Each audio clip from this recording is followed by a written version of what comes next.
I'm Sue Kidd. I'm from the University of Liverpool, and I am involved in marine spatial planning. I'm a terrestrial planner, involved in moving out into the sea. And I'm very interested in land-sea interactions and how marine planning and terrestrial planning can work together in the future. So in our project in Harry Coast, we are developing tools on how to develop regional policies regarding heritage and also action plans. What does it mean in terms of land-sea interaction, for example? Well, I think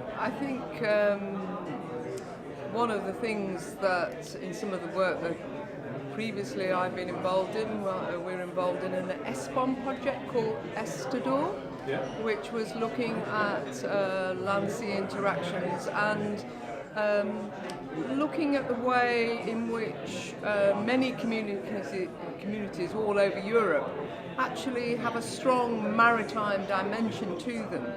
And that you can actually map onto the land that sort of maritime connection. And so in terms of defining maritime regions, you shouldn't just be looking at the sea, you should be taking in the land, because economies are very closely connected in many cases with the sea. So one of our regions in our project is Leate Bay in Basque Country, and it is interesting for us to see on one hand is the ports on the coast, but also how they link to the farming system developed over centuries. Yes. Giving the products for trade and so on. Yeah. So in a sense, I think from a heritage point of view, particularly in this day and age, because some of these connections may be less apparent than they might have been in the past. I think drawing attention to the sort of way people are living their lives and how that is connected to the sea,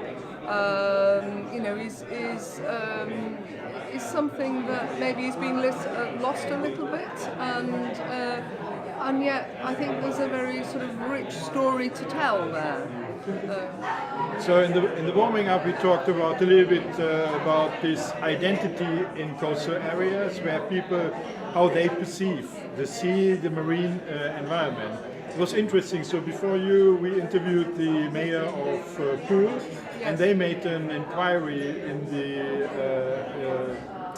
population here about the links to the sea, and it was interesting for them to learn that this is the main driver. So most people define themselves as inhabitants of a harbour town, with these strong links to the sea.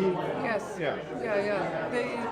I think a lot of this is actually, I think, is deeply embedded in the culture of places. And an interesting project that I've been familiar with is in Morecambe Bay in the UK, which is one of our big estuaries.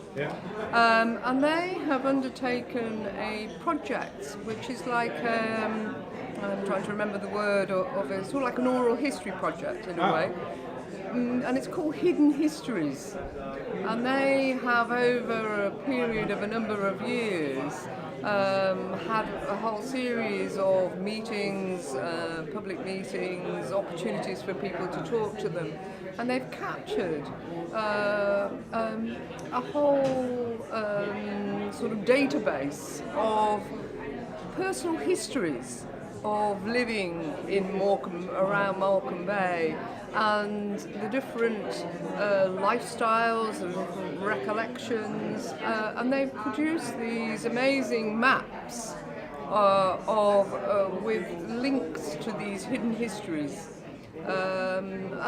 So I think sort of locked away in people's minds are, is a sort of a wealth of really interesting material connecting lives on the land with life at sea.